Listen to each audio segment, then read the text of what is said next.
தாய் தமிழ் உறவுகளுக்கு வணக்கம். அதிமுக பெண் எம்எல்ஏ தமிழக வெற்றி கழகத்துக்கு ஆள் பிடித்து அனுப்புகின்றார். அதிமுக பெண் எம்எல்ஏ தமிழக வெற்றி கழகத்துக்கு ஆள் பிடித்து அனுப்புகின்றார் என்ற தலைப்பில் இந்த காணொலியை காண்கிறோம். 2026 தமிழக சட்டசபை தேர்தல் அதிமுக படுதோல்வி அடைந்தது. 3வது இடத்துக்கு தள்ளப்பட்டது. அதிமுகவிலிருந்து பலர் சாறை சாறையாக விலகி தமிழக வெற்றி கழகத்தில் இணைந்து வருகிறார்கள். 2026 தமிழக சட்டசபை தேர்தலில் அதிமுக வேட்பாளராக லால்குடி தொகுதியில் போட்டியிட்டவர் லீமா ரோஸ்.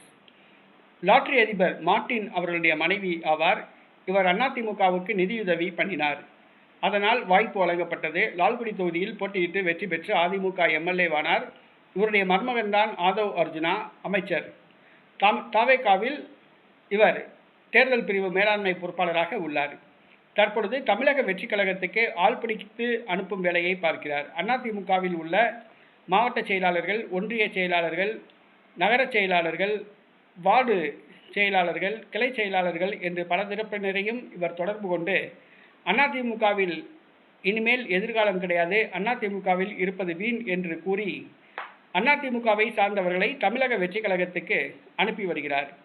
அதிமுகவிலிருந்து பலரை தமிழக வெற்றி கழகத்துக்கு அனுப்பி வருகிறார். தமிழக வெற்றி கழகத்துக்கு ஆள் பிடித்து அனுப்பும் வேலையை பார்க்கிறார்.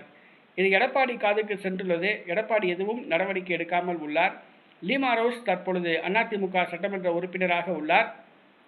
2 நாட்களுக்கு முன்பு செங்கோட்டையனை சந்தித்து பேசினார். அதற்கு பின்பு இந்த ஆள் பிடித்து அனுப்பும் வேலையை தீவிரப்படுத்தியுள்ளார்.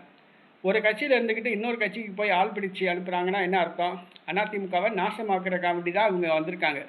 அதான் உண்மை. அதிமுகவுக்கு நிதியுதவி பண்ணுறாங்க அப்படின்னு சொன்ன உடனே எடப்பாடி பழனிசாமி பல்ல இழிச்சிட்டு அந்த அம்மாவை கட்சியில் சேர்த்து சீட்டு கொடுத்தாப்புல. இன்றைக்கி அதிமுகவில் இருந்துக்கிட்டே இன்றைக்கி அதிமுகவை அழிக்கிற வேலையை அந்த லீமா ரோஸ் பார்க்குறாங்க. கட்சி தொண்டர்களும் இதை பார்த்துக்கிட்டு வேடிக்கை பார்க்குறாங்க. லீமா ரோஸை கட்சியிலிருந்து நீக்குவது தான் சரியான முறை.